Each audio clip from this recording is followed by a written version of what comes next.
প্রিয় দর্শক, আসসালামু আলাইকুম। আজকে আমি নিয়ে এসেছি নতুন একটি ব্লগ। আর এই ব্লগে রয়েছে পুঁইশাক পাতা দিয়ে জাল জাল একটি ভর্তা রেসিপি। আশা করছি রেসিপিটা আপনাদের কাছে অনেক ভালো লাগবে। ভালো লাগলে প্লিজ আমার চ্যানেলটিকে সাবস্ক্রাইব করে দিবেন। তাহলে দর্শক চলুন শুরু করা যাক। চুলায় আমি একটি কড়াই বসিয়ে দিয়েছি আর তাতে দিয়ে দিয়েছি পরিমাণ মতো সয়াবিন তেল। এখন আমি দিয়ে দিচ্ছি কিউব করে কেটে রাখা রসুন আর পেঁয়াজ কুচি। এখন আমি এটাকে নাড়াচাড়া করে ভেজে নিব।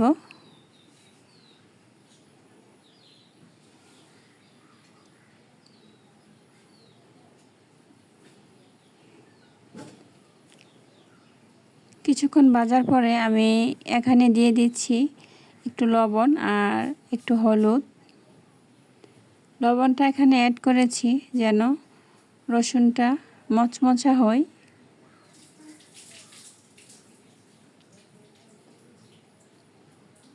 রসুনটা ভাজা হয়ে এসেছে।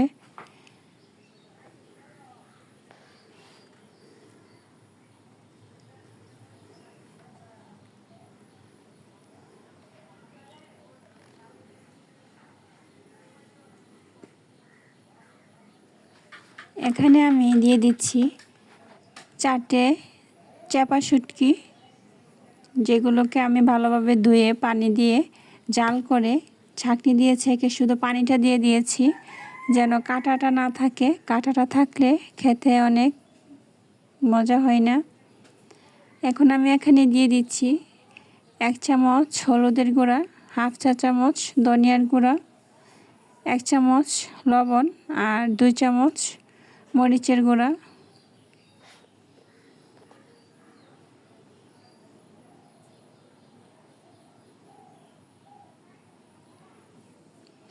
আপনারা চাইলে মরিচটা আরও বেশিও দিতে পারেন, আবার কমও দিতে পারেন, যে যতটুকু জাল খান তার উপর নির্ভর। এখন আমি এটাকে ডেকে কষিয়ে নিব।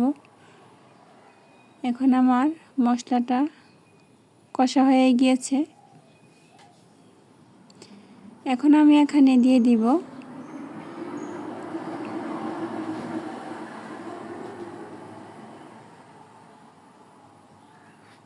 কুচি করে রাখা পুঁইশাক পাতা।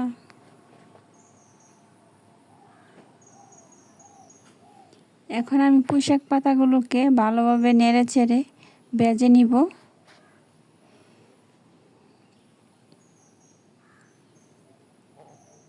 আমি কিছুক্ষণ এভাবে নাড়াচাড়া করে মিশিয়ে নিচ্ছি। মিশিয়ে নেওয়ার পরে আমি এটাকে ঢাকনা দিয়ে ঢেকে দিব।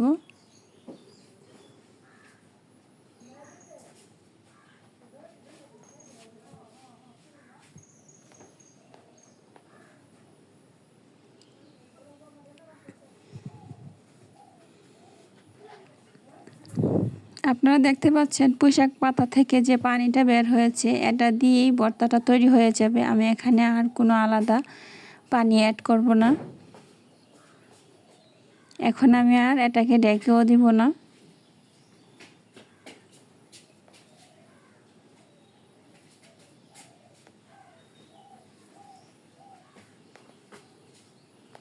এভাবে আমি কিছুক্ষণ পর পর নেড়ে যাব, নয়তো নিচ দিয়ে লেগে যাবে। আর লেগে গেলে ভর্তাটা খেতে একবারেই মজা লাগবে না। এই ভর্তাটা এখন রেডি হয়ে গিয়েছে। আর এই ভর্তাটার সাথে গরম ভাত হলে আপনার আর কিছুই লাগবে না। তাহলে দর্শক, আজকের মতো এখানে বিদায় নিচ্ছি। সবাই ভালো থাকবেন, সুস্থ থাকবেন এই কামনায়। আসসালামু আলাইকুম।